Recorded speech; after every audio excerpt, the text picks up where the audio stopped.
اعوذ باللہ من الشیطان الرجیم بسم اللہ الرحمن الرحیم الحمد للہ والصلاة والسلام علی اہلہا اما بعد۔ آج ہماری گفتگو روزے کے احکام کے حوالے سے ہوگی، اور خصوصاً ان 5 افراد کے حوالے سے کہ جو اگرچہ روزے سے نہ بھی ہوں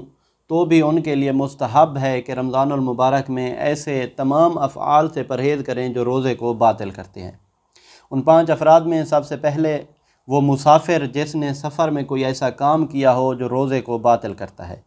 اور وہ ظہر سے پہلے اپنے وطن یا ایسی جگہ پہنچ جائے جہاں وہ 10 دن رہنے کا قصد رکھتا ہے، تو اس کے لیے مستحب ہے کہ وہ ہر اس فعل سے خود کو بچائے جو روزے کو باطل کرتا ہے۔ اور دوسرے نمبر پر وہ مسافر جو ظہر کے بعد اپنے وطن یا ایسی جگہ پہنچ جائے جہاں وہ 10 دن رہنا چاہتا ہے، تو اس کے لیے بھی مستحب ہے کہ وہ کوئی ایسا فعل انجام نہ دے جو روزے کو باطل کرتا ہے۔ تیسرے نمبر پر وہ مریض جو ظہر کے بعد صحت یاب ہو جائے۔ اگر وہ ظہر سے پہلے صحت یاب ہو جائے اور اس نے کوئی ایسا کام بھی کیا ہے جو روزے کو باطل کرتا ہے تو بھی اس کا یہی حکم ہے، لیکن اگر اس نے کوئی ایسا کام نہیں کیا جو روزے کو باطل کرتا ہے تو احتیاط واجب کی بنا پر پھر اس کے لیے ضروری ہے کہ وہ روزہ رکھے۔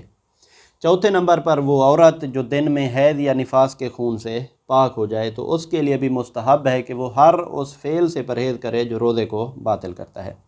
5ویں نمبر پر وہ کافر جو مسلمان ہو جائے اور پہلے وہ کام انجام دے چکا ہو جس سے روزہ باطل ہوتا ہے۔ اگر اس نے کوئی ایسا فعل انجام نہیں دیا جس سے روزہ باطل ہوتا ہے تو پھر تو اس کے لیے یہ ضروری ہوگا کہ وہ روزہ رکھے گا۔ اب چونکہ وہ مسلمان ہوا ہے اور اس نے کوئی ایسا فعل بھی انجام دیا جس سے روزہ باطل ہے تو بھی اس کے لیے مستحب ہے کہ اب دن میں کوئی ایسا فعل انجام نہ دے جس سے روزہ باطل ہوتا ہے۔ اب مستحبات کی بات ہے تو ایک اور مسئلہ، روزے دار کے لیے مستحب ہے کہ روزہ افطار کرنے سے پہلے مغرب اور عشاء کی نماز پڑھے، لیکن اگر کوئی دوسرا شخص اس کا انتظار کر رہا ہے یا اس شخص کو خود اتنی بھوک لگی ہے کہ وہ حضور قلب کے ساتھ خشوع و خضوع کے ساتھ نماز نہیں پڑھ سکے گا، تو اس کے لیے بہتر یہی ہے کہ پہلے روزہ افطار کرے،